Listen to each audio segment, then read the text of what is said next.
ನಾಚಿಕೆ ಆಗ್ಬೇಕ್ರಿ ಕಾಂಗ್ರೆಸ್ಸಿಗೆ.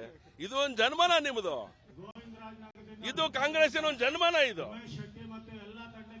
ಯಾವಾಗ ಯಾವ ಸಂಗತಿಗಳನ್ನ ಹೇಳಬೇಕು ಅನ್ನೋ ಪರಿಜ್ಞಾನನೂ ಇಲ್ವಾ ನಿಮಗೆ? ನಿಮ್ಮ ಮಂತ್ರಿ ಮಂಡಲದಲ್ಲಿ ಇದಾರಲ್ಲ ಅವರೆಲ್ಲ, ಅವ್ರ ಮೇಲ್ಗಳೆಲ್ಲ ಏನೇನು ಕೇಸ್ ಇದೆ ಗೊತ್ತಿದೆ ನಿಮಗೆ?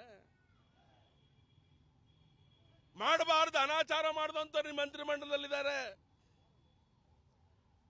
ಇಡೀ ನಾಗರಿಕ ಸಮಾಜ ತಲೆ ತಗ್ಸುವಂತ ರೀತಿಯೊಳಗೆ ನಡವಳಿಕೆಯಿಂದ ನಡ್ಕೊಂಡಂತ ವ್ಯಕ್ತಿಗಳು ನಿಮ್ಮ ಮಂತ್ರಿ ಮಂಡಲದಲ್ಲಿದ್ದಾರೆ. ಇವತ್ತು ಕಾರ ಸೇವಕನ ಮೇಲೆ ದೌರ್ಜನ್ಯ ಮಾಡುವಂತ ಸ್ಥಿತಿ ನಿರ್ಮಾಣ ಮಾಡಿದ್ದೀರಿ. ಹುಬ್ಳಿನಲ್ಲಿ ಏನೆಲ್ಲ ಘಟನೆಗಳು ನಡೆದಿಲ್ಲ.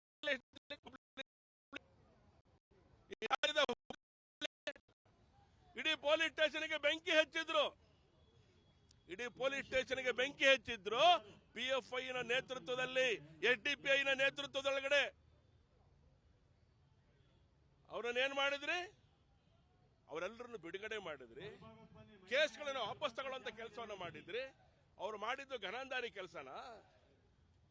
ರಾಮ ಮಂದಿರ ಕಟ್ಟಬೇಕು ಅಂತೇಳಿ ಹೋರಾಟ ಮಾಡಿದ್ರೆ ರಾಮ ಭಕ್ತರ ಮೇಲೆ ನೀವು ಇವತ್ತಿನ ದಿವಸ ಇಲ್ಲ ಸಲ್ಲದ ಸುಳ್ಳು ಆರೋಪಗಳನ್ನು ಮಾಡ್ತಾ ಇದ್ದೀರಿ. ಹುಬ್ಬಳ್ಳಿಯಲ್ಲಿ ನಡೆದಂತ ಗಲಭೆಗೆ ಯಾರ್ಯಾರು ಗಲಭೆಗೆ ಕಾರಣರಾಗಿದ್ರು ಅಂತ ಮುಸಲ್ಮಾನ್ ಗೂಂಡಾಗಳನ್ನ ಇವತ್ತು ಕೇಸಿಂದ ಹೊರಗೆ ತೆಗೆಯುವಂತ ಕೆಲಸವನ್ನು ಮಾಡ್ತೀರಿ. ರಾಮ ಭಕ್ತರ ಮೇಲೆ ಕೇಸ್ ಹಾಕುವಂತ ಕೆಲಸವನ್ನ 31 ವರ್ಷದ ನಂತರ ಮಾಡ್ತೀರಿ ಅಂತ ಹೇಳಿದ್ರೆ ನಿಮ್ಮ ಯೋಗ್ಯತೆ ಏನು ಅಂತ ಹೇಳಿ ಇಲ್ಲಿ ಗೊತ್ತಾಗತ್ತೆ. ಅನುಕ್ಷಣದ ಸುದ್ದಿಗಳಿಗಾಗಿ ವಿಸ್ತಾರ ನ್ಯೂಸ್ ಯೂಟ್ಯೂಬ್ ಚಾನೆಲ್ ಸಬ್ಸ್ಕ್ರೈಬ್ ಮಾಡಿ. ಹೊಸ ಸುದ್ದಿಗಳ ನೋಟಿಫಿಕೇಶನ್ಗಾಗಿ ಬೆಲ್ ಐಕಾನ್ ಕ್ಲಿಕ್ ಮಾಡಿ.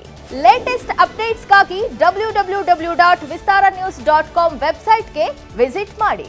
ಅಂಗೈಯಲ್ಲೇ ಜಗತ್ತಿನ ಸುದ್ದಿ ತಿಳಿಯಲು ವಿಸ್ತಾರ ನ್ಯೂಸ್ ಕನ್ನಡ ಆಪ್ ಡೌನ್ಲೋಡ್ ಮಾಡಿ.